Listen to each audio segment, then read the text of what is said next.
Les matins de France Culture, Guillaume Erner. C'est probablement l'un des acronymes qui fait le plus fantasmer en France. Le CRIF, Conseil représentatif des institutions juives de France, un sigle, une organisation qui est devenue ces derniers temps un enjeu au sein du débat politique, accusée par exemple de faire le jeu de l'extrême droite, de diviser les Français, parmi d'autres critiques. Alors, pour sortir de ces fantasmes, par les temps qui courent, avec l'onde de choc du conflit proche-oriental sur la communauté juive, je me suis dit que le mieux, le plus judicieux était de vous inviter. Yonatan Arfi, bonjour. Bonjour. Vous êtes le président du CRIF, vous avez été nouvellement élu, puisque vous l'avez été en 2022, et j'aimerais tout d'abord votre réaction à ces prénoms qui sont par exemple en une du Parisien, Dan, Valentin, Céline, Ethan, autrement dit les 11 Français qui ont été tués en Israël, et puis, semble-t-il, on parle de 18 otages. Aujourd'hui, votre réaction? Ma réaction, c'est d'abord d'avoir une boule au ventre depuis qu'on a appris qu'il y avait des otages. Il faut comprendre que pour le monde juif, il y a toujours une vocation à cultiver le nom, le destin, le visage des victimes. Et vous verrez que dans les jours et les semaines à venir, le nom et les visages des victimes seront inlassablement partagés, diffusés, parce que c'est au cœur de la manière dont le judaïsme, philosophiquement, regarde ces questions-là. Alors pour moi, bien sûr, en voyant ces prénoms, en voyant ces visages de Français otages du Hamas ou morts dans ces attaques, il y a une identification qui joue à plein, je l'assume, mais en fait, je pense qu'elle peut jouer à plein pour l'ensemble des Français, parce qu'ils ont été victimes du terrorisme, comme nous l'avons été en France avec le 13 novembre. Est-ce que vous avez des informations sur les otages, Yonatan Arfi? J'ai eu hier un échange extrêmement difficile avec la famille du petit Ethan, 12 ans, qui a été enlevé seul par le Hamas, et qui m'a dit combien elle attendait que la France puisse se mobiliser. Elle attendait que la France joue son rôle pleinement, comme elle l'a toujours fait pour l'ensemble des otages français dans le monde.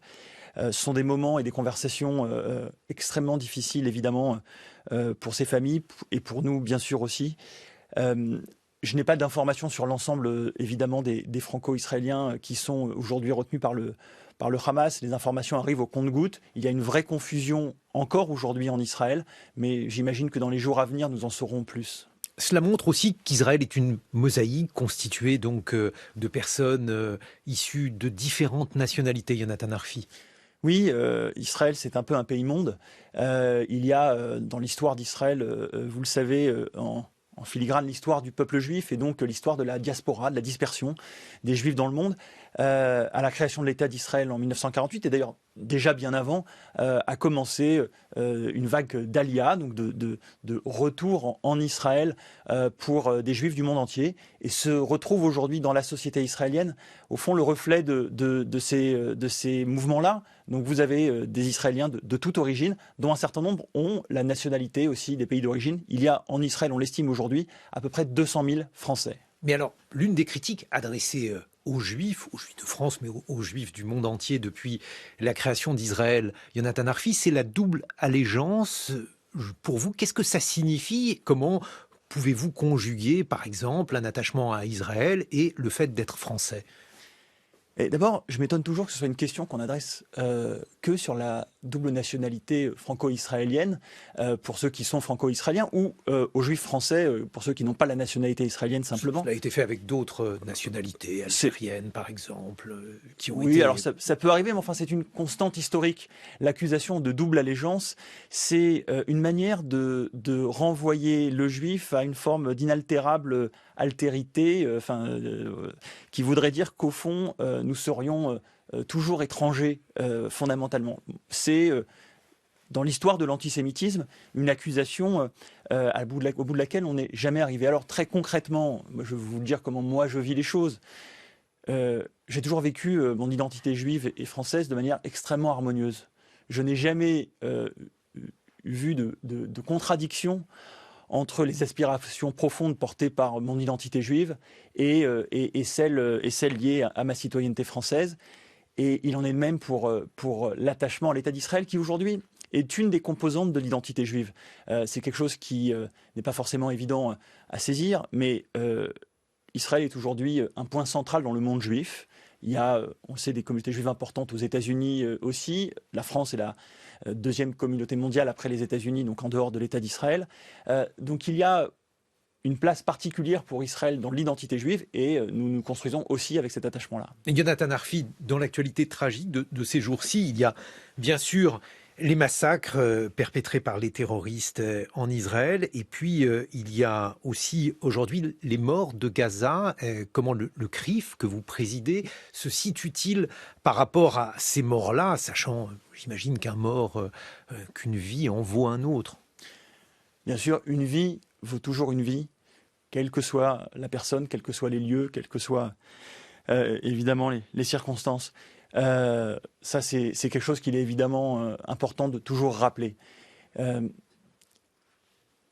qui est important aussi, c'est d'inscrire peut-être cette question-là dans le contexte dans lequel elle est posée, qui est celle de la réponse à une attaque terroriste sans précédent, qui pour le monde juif a une résonance particulière compte tenu des images et des scènes qui ont été rappelées de massacres, et de se dire, au fond, quelle est la manière morale de répondre pour une armée à une attaque de ce type-là. C'est une question qui n'est pas nouvelle dans l'histoire, elle s'est posée pour toutes les démocraties confrontées à ce type de situation, elle s'est posée au fond pour la France après le 13 novembre, pour les États-Unis après le 11 septembre, elle se pose aujourd'hui pour Israël. J'ai pas de raison de penser que les Israéliens répondent différemment de la manière dont la France ou les États-Unis ont répondu, parce que ce sont des démocraties, donc elles portent en elles à la fois la volonté et le besoin de réponse, mais en même temps la question qui va avec nécessairement. Mais alors le blocus de Gaza, par exemple, le fait de priver de nourriture, d'électricité, d'eau une population civile, c'est quelque chose de condamné par l'ONU, et c'est pourtant quelque chose qui est aujourd'hui en cours à Gaza. Votre point de vue là-dessus, Yonatan Arfi? Si votre question c'est de savoir est-ce que je condamne les blocus de population en général, par principe... C'est ma question. Bien sûr que les blocus, par principe, sont toujours condamnables et qu'on est toujours du côté des populations civiles, ça va de soi. Là encore, la question qui se pose, c'est est-il légitime pour éradiquer une organisation terroriste de devoir, à un moment donné, pratiquer telle ou telle opération ou dimension frapper militaire. Les civils? Vous présupposez dans votre question qu'il y aurait une volonté de frapper les civils? Dans un blocus, il y a en tout cas une volonté de frapper indistinctement une population.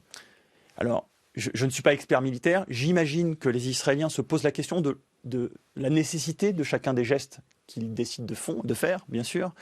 Donc je ne peux pas répondre à leur place, mais dans une circonstance comme celle-là, sans doute est-il nécessaire, à un moment donné, de circonscrire la zone pour éviter d'abord les infiltrations de terroristes du Hamas qui se poursuivent et pour permettre demain de libérer aussi la bande de Gaza du Hamas. Mais est-ce que vous pourriez par exemple demander un corridor humanitaire qui permettrait donc de distinguer les civils des belligérants? Vous savez, j'ai entendu hier soir que se discutait en ce moment entre l'Égypte, Israël et les États-Unis l'idée que des civils puissent se réfugier côté égyptien. Je rappelle toujours que la bande de Gaza a deux frontières, une avec Israël mais une avec l'Égypte, et que la question du blocus, bizarrement, on ne l'adresse qu'à Israël mais pas à l'Égypte. Bon. Cela étant dit, je suis soulagé. Évidemment que des solutions puissent être trouvées pour les civils, pour qu'ils puissent se réfugier dans les écoles de l'ONU, demain peut-être en territoire égyptien à côté, pour qu'il y ait le minimum de victimes civiles, bien sûr. Je crois que... il n'y a rien qui permette de présupposer qu'Israël réagirait différemment d'une autre démocratie sur cette question. Au-delà de cet épisode terrible, on ne sait pas combien de temps il va durer, mais votre idée, votre rêve pour la région, quel serait-il, Yonatan Arfi? Est-ce que vous imaginez qu'il y ait la possibilité pour les Juifs et les Palestiniens de coexister? Est-ce qu'il faut un seul État, deux États? Bref, quel est... votre plan et, au-delà de votre voix, l'idée du CRIF par rapport à ça? Bien sûr, alors, je suis... ce n'est pas que j'espère, c'est que je sais que ça finira par arriver. Il y aura un moment viendra... Très optimiste, car tout semble démentir aujourd'hui cette espérance. Bien sûr, les temps que nous voyons aujourd'hui ne permettent pas de le voir survenir à court terme, mais cela finira par arriver. Il me semble que d'une certaine manière, c'est aussi le sens de l'histoire. Il y a des accords de normalisation aujourd'hui d'Israël avec beaucoup de pays arabes qui nous paraissaient inimaginables il y a un certain nombre d'années. Avec les Palestiniens, les choses aussi finiront un jour par s'apaiser et j'en serai évidemment heureux. La question que vous posez, c'est quelle est la solution qui sera trouvée? C'est une question, entre guillemets, technique qui appartient aux parties prenantes. Nous avons soutenu en tant que CRIF, nous avons soutenu en tant que CRIF tous les processus de paix, quelles que soient les modalités de discussion, quel que soit le choix. Mais est-ce que vous pensez, par exemple, prenantes, qu'il faut un pays aux Palestiniens, qu'il faut un État palestinien? C'est aux Israéliens, aux Palestiniens de décider des modalités. Quand ils étaient sur l'option de 2 États, évidemment, on a soutenu l'option des 2 États, ça va de soi, très explicitement. J'ai déjà eu l'occasion de me rendre à Ramallah il y a un certain nombre d'années, de voir aussi, d'échanger avec des Palestiniens. Il faut qu'une solution soit trouvée. Ce sera nécessairement une solution qui sera négociée le moment venu entre les acteurs israéliens et palestiniens. Mais pour ça, il faut que tout le monde autour de la table le veuille. L'attaque du Hamas, pour l'instant, repousse sine die cette possibilité. Mais au-delà de ça, est-ce que vous ne pensez pas que la paix serait préférable à cet engrenage, que cette manière donc de répondre à la provocation du Hamas à ses actes terroristes est une manière justement de faire s'éloigner ce processus de paix? Je ne vous dis pas que le processus de paix était très vivant il y a quelque temps. Évidemment que je préfère la paix à toute situation de conflit armé qui conduit à la mort de civils. La question, c'est est-ce qu'il y a le choix? Qu'aurait répondu Albert Camus à une question comme celle-là? Réellement, il n'y a pas de nuance possible. Malheureusement, dans ces moments-là, il va falloir éradiquer le Hamas et ça se fera malheureusement aussi avec des victimes. Yonatan Arfi, président du CRIF, on se retrouve dans une vingtaine de minutes. Vous serez en compagnie d'une historienne, Sylviane Goldberg. Elle publie une somme Histoire juive de la France aux éditions Albin Michel. On va voir quel est le statut, la place des Juifs en France et comment ce qui est en train de se dérouler au Proche-Orient est en train de bouleverser cette communauté. 7h56 sur France Culture. 6h30, 9h, les matins de France Culture. Guillaume Erner. Et oui, les Juifs, le CRIF, Israël et la Palestine sont au cœur du débat politique aujourd'hui, suite évidemment aux conséquences, aux propagations de l'onde de choc du conflit au Proche-Orient. Nous sommes en compagnie de Yonatan Arfi, qui est aujourd'hui président du CRIF, nouvellement élu, puisque vous avez été élu en 2022. Et nous recevons, pour avoir également la dimension historique de cette vie juive en France, Sylviane Goldberg. Bonjour, vous êtes historienne et vous venez de publier une histoire juive de la France monumentale aux éditions Albin Michel. Mais avant d'évoquer l'histoire, une page de politique avec mon camarade Jean Lémarie. Yonatan Arfi, Jean-Luc Mélenchon, a publié un tweet expliquant en substance, je cite Jean-Luc Mélenchon, en obligeant tout le monde à s'aligner sur la position du gouvernement d'extrême droite israélien, en acceptant de manifester avec le Rassemblement national, en insultant les élus futiles du PS, le CRIF, autrement dit l'organisation que vous présidez, a isolé et empêché la solidarité des Français avec la volonté de paix et la demande de cessez-le-feu immédiat. Votre réaction à ce tweet ? Mais ma réaction, elle est assez simple, c'est que ce qui a empêché l'expression de la solidarité d'une partie des Français, ce sont les positions de la France insoumise, incapable de dénoncer le caractère terroriste des attaques commises par le Hamas. Nous étions à ce moment-là dans un temps d'émotion qui aurait dû être partagé de manière unanime par la société française, et Jean-Luc Mélenchon choisit à ce moment-là de venir faire de la politique. Son accusation d'extrême droitisation des Juifs de France, c'est ça qu'il porte depuis un certain nombre de mois, traduit une obsession qu'il a vis-à-vis des Juifs, dont il a choisi de faire ses meilleurs ennemis. Et le CRIF, évidemment, est un objet dont il se saisit dans sa construction politique clientéliste. Jean Lémarie. Comment expliquez-vous cette position de la France insoumise ? Je crois qu'il y a d'abord une stratégie assumée qui est clientéliste. Ils viennent flatter un électorat dont ils supposent, à mes yeux à tort, qu'il serait aligné sur les positions du Hamas. Non, l'électorat issu de quartiers populaires, issu de l'immigration, notamment d'Afrique du Nord, n'est pas aligné sur les positions du Hamas. J'en suis convaincu. C'est stigmatisant de la part de la France insoumise de considérer qu'il le serait. Et cette attitude clientéliste doit être dénoncée. Mais Jonathan Arfi, hier, par exemple, Manuel Bompard de la France insoumise a plusieurs fois répété qu'il n'avait bien sûr aucune accointance avec le Hamas et que ce qu'il condamnait, c'était des crimes de guerre commis des deux côtés, et que le qualificatif de crime de guerre était beaucoup plus engageant du point de vue du droit international que le qualificatif de terroriste qui, au fond, disait-il en substance, n'était qu'une question morale, qu'un regard moral sur ces événements. D'abord, ce qui s'est passé en Israël, commis par le Hamas, relève sans doute plus de la définition du crime contre l'humanité que du crime de guerre. Mais la stratégie de la France insoumise, c'est de tout faire pour faire une mise en équivalence morale entre Israël et le Hamas. Mais c'est profondément abject. On ne vient pas au lendemain d'une attaque terroriste, alors que les corps ne sont pas enterrés, qu'on a les images qui viennent avec ces histoires atroces, macabres, de massacres, faire une mise en équivalence de cette nature. Jean Lémarie. Face à la France insoumise, le Rassemblement national, lui, se présente aujourd'hui comme le meilleur bouclier pour les Juifs en France. Qu'en pensez-vous ? Je dénonce toute récupération qui pourrait être faite de la question de l'antisémitisme par le Rassemblement national. Ça n'est pas nouveau. Il cherche, par le biais de la question de l'antisémitisme, à retrouver une forme d'honorabilité. C'est scandaleux compte tenu de ce qu'est l'histoire du Rassemblement national. Et puis c'est scandaleux sur la question de la sincérité du combat contre l'antisémitisme. Pourquoi ? Parce que vous pensez qu'au Rassemblement national, il y a des antisémites, Jonathan Arfi ? Il y a d'abord une surreprésentation des préjugés antisémites chez les électeurs qui votent Rassemblement national, c'est une réalité. Il y a tout le courant identitaire en France qui se porte et supporte le Rassemblement national. Et surtout, il y a une incapacité au Rassemblement national à dénoncer l'antisémitisme qui vient de l'extrême droite. Chacun doit être capable de dénoncer l'antisémitisme qui vient de son propre camp, sinon la démarche ne peut être pas considérée comme sincère et authentique. Jean Lémarie. Sous votre présidence, le CRIF accueillera-t-il Marine Le Pen ? Non, je peux vous le dire, c'est une position établie depuis longtemps au CRIF. Il n'y a pas de raison qu'elle change. Et Éric Zemmour, puisque Éric Zemmour est juif, il est en un sens plus à droite que le Rassemblement national. Est-il possible de considérer que le CRIF n'accueillerait pas un coreligionnaire ? Vous savez, nous nous situons sur le plan de la représentation politique de la communauté. Ce qui m'importe, c'est ce que Éric Zemmour dit et porte comme message. Les messages qu'il porte sont des messages d'exclusion qui ne sont pas partagés par le CRIF, qui ne sont pas l'ADN de notre institution, qui ne sont pas les valeurs du judaïsme.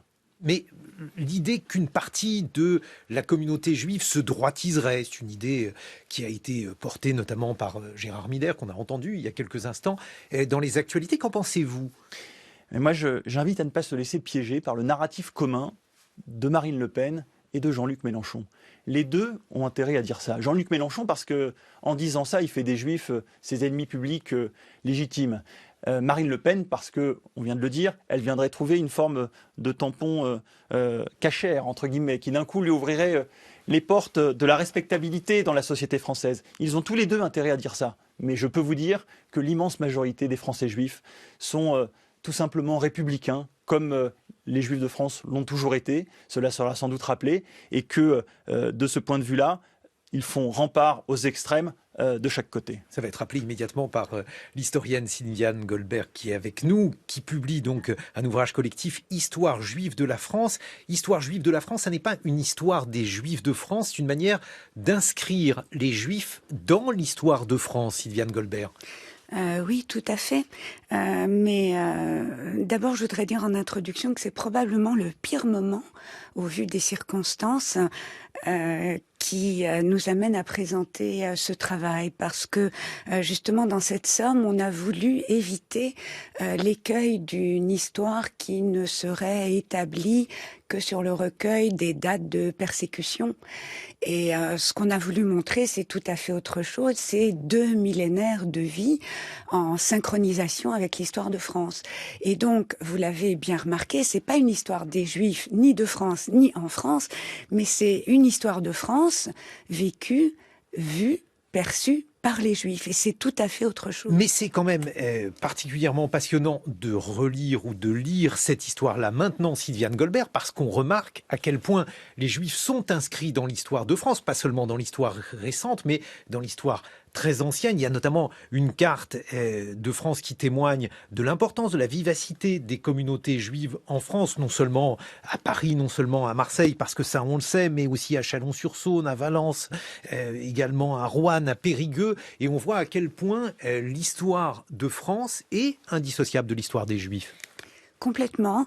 En fait, l'histoire des Juifs de France, là, vous avez mentionné quelques noms de localités. Il y en a beaucoup d'autres. Il y en a énormément. Si vous voyez les cartes, parfois, c'est vraiment sidérant. Mais en fait, il faut bien se rappeler que la France s'est construite très lentement au fil des siècles et que le royaume, en fait, c'était tout petit. C'était ce qui recouvre aujourd'hui une Île-de-France un peu élargie. Et donc, les Juifs ont vraiment suivi le cheminement de l'édification du royaume et des frontières, parce qu'ils sont arrivés avant les Francs. Ils sont arrivés avec les Romains, en fait. Et donc, ça fait une très très longue histoire, et les Français n'étaient pas encore Français, ils étaient Gaulois. Et on découvre donc qu'il y a eu des communautés juives, par exemple, dans le sud de la France. On le découvre par le biais de cimetières, qui sont encore en cours de fouille d'ailleurs, par le biais de mikvés, autrement dit des bains rituels, qui sont aujourd'hui mis en évidence, par exemple dans la Drôme, par exemple dans le Vaucluse. Ça, c'est quelque chose de nouveau, Sylviane Goldberg. C'est nouveau parce que l'archéologie ne s'était pas du tout initiée au repérage des vestiges de la vie juive et que ces vestiges de la vie juive avaient été volontairement effacés à partir du moment où les Juifs ont quitté les localités. C'est-à-dire que jusqu'à leur dernière expulsion, il y avait partout où se trouvaient des communautés, des lieux de vie juifs, de la même manière que les villes se sont créées elles-mêmes avec la construction d'églises, de cathédrales, de bains publics, héritage des Romains. Eh bien, les Juifs, en même temps et de manière complètement synchronique, ont établi des synagogues, des écoles et des cimetières. Seulement, les archéologues n'étaient pas du tout formés à cette identification. Je me rappelle très bien que lorsque j'étais étudiante, j'avais été envoyée chez Jean-Marie Peset, qui était le plus grand archéologue à l'époque, et auquel j'avais posé la question des cimetières juifs et qui m'avait dit « mais c'est pas la peine de chercher, il n'y a rien ». Il n'y a aucune trace de la vie des Juifs en France au Moyen-Âge. Or, c'est faux, parce qu'aujourd'hui, que les archéologues ont été un peu plus formés, on commence à retrouver quantité d'objets et de traces de cette vie, dont le plus emblématique est probablement la Maison Sublime que l'on a très récemment à Rouen. Oui, à Rouen, que l'on a redonné en quelque sorte à son passé juif. Et oui, parce que c'est ça qui est particulièrement frappant, Yonatan Arfi. Donc on parle de fouilles archéologiques, mais ce sont aujourd'hui aussi des communautés vivantes à Cherbourg, à Rennes, à Nantes. Vous qui êtes président du Conseil représentatif des institutions juives de France, ce sont des communautés que vous voyez vivantes. Oui, il y a un judaïsme français qui est pluriel, qui est à l'image de la France. Moi, je trouve précisément que c'est important que ce livre sorte maintenant, précisément pour ça, parce qu'il vient réancrer les Juifs de France qu'on assigne à la question d'Israël ces jours-ci, parce que l'actualité l'impose. Eh bien, ça vient nous réancrer dans notre profondeur historique et géographique à travers tout le territoire de Bayonne à Strasbourg. Mais alors justement, dites-nous d'ailleurs ce qu'est le CRIF, parce que en dehors de l'objet de fantasme qu'il est devenu, à l'origine et aujourd'hui, qu'est-ce que c'est ? Le CRIF, ça a été fondé en 1943 dans la clandestinité de l'occupation par des Juifs de toute conviction politique, de tout niveau de pratique, qui se sont réunis autour de la même table pour penser le judaïsme français d'après-guerre. C'est au fond un équivalent juif du Conseil national de la résistance.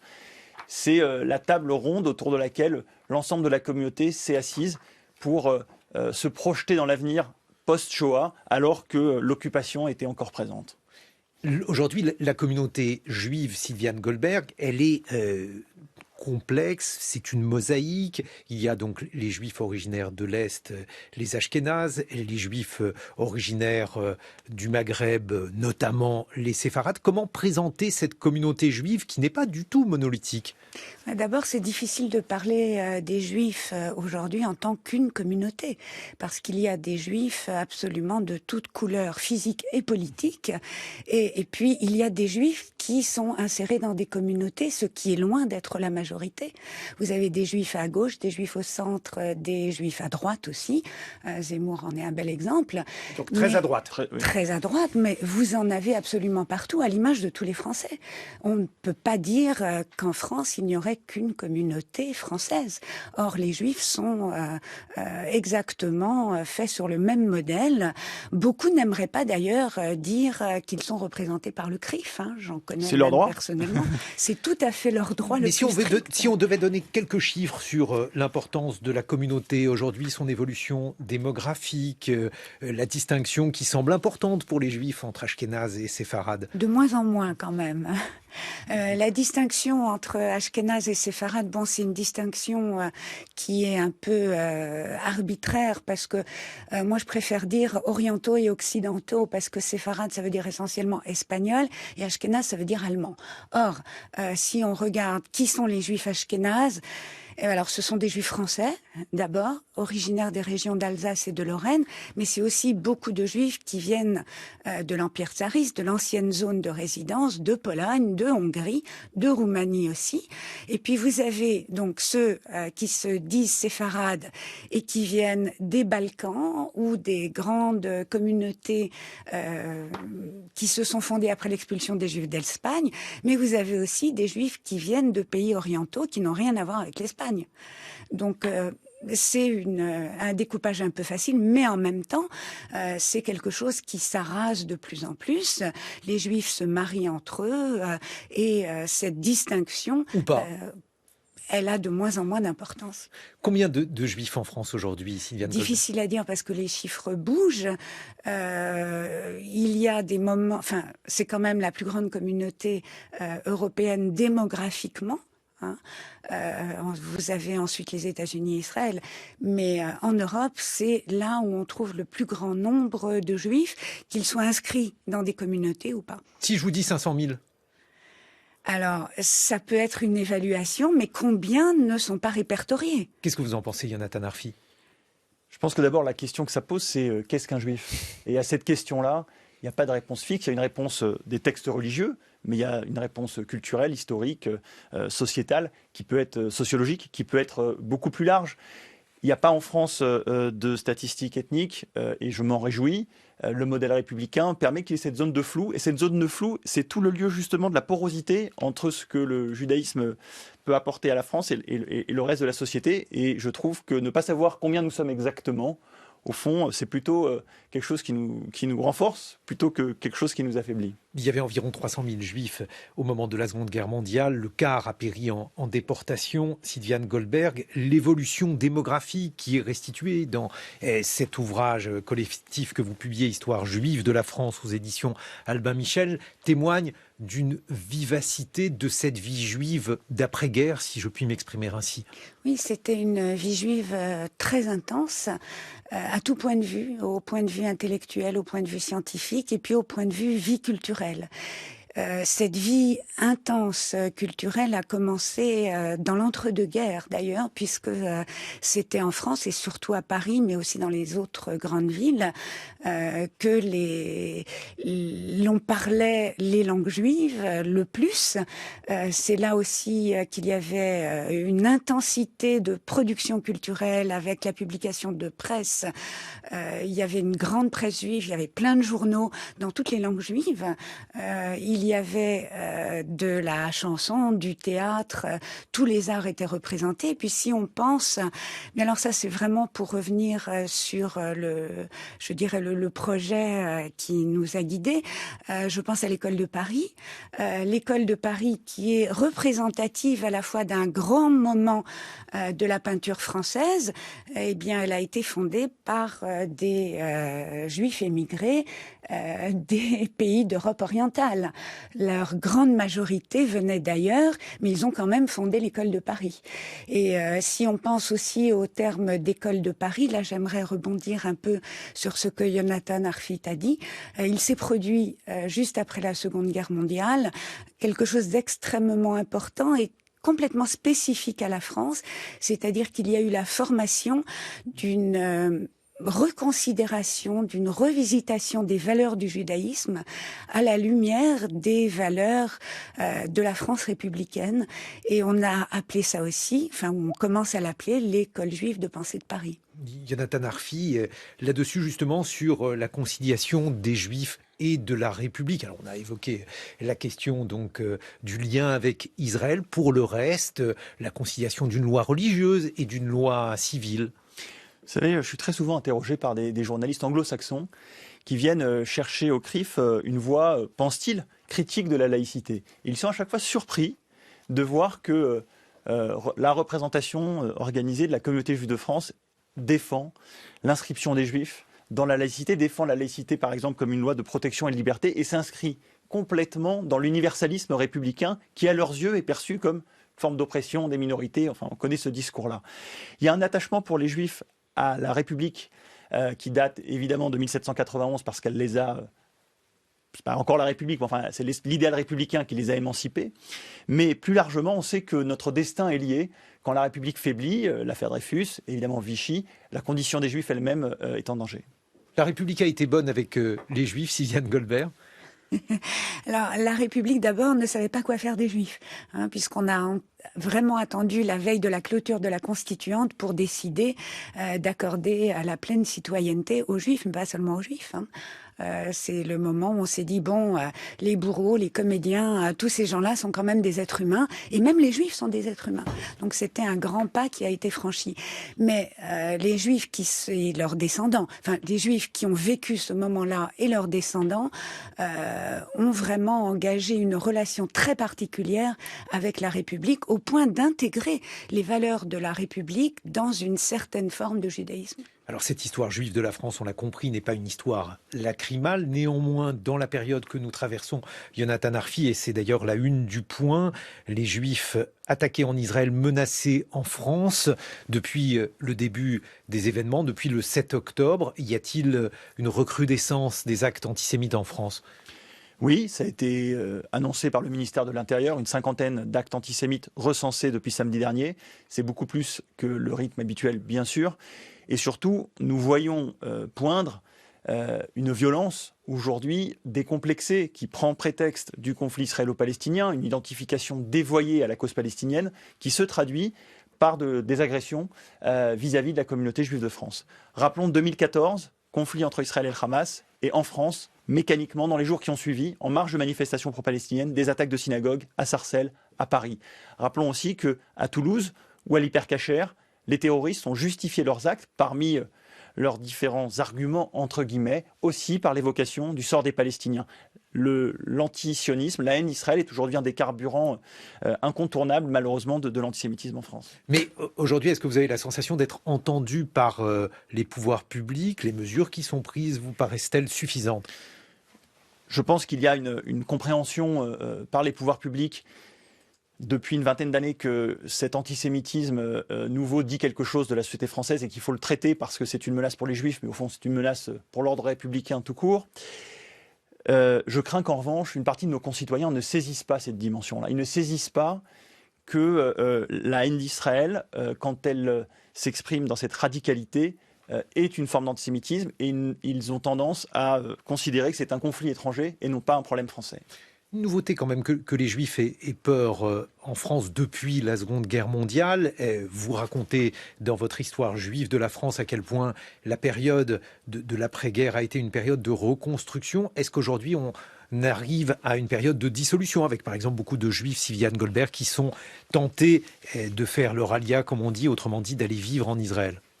On touche là à l'idée ou à l'image que se sont construits les Juifs depuis la création de l'État d'Israël, qui repose en fait sur la première conception du sionisme, c'est-à-dire d'ouvrir un endroit sur terre où il y aurait un refuge pour tous les Juifs opprimés. C'était la première vision en fait de Herzl. C'est la vision qu'ont défendue les Juifs français qui pensaient que le sionisme n'était pas pour eux.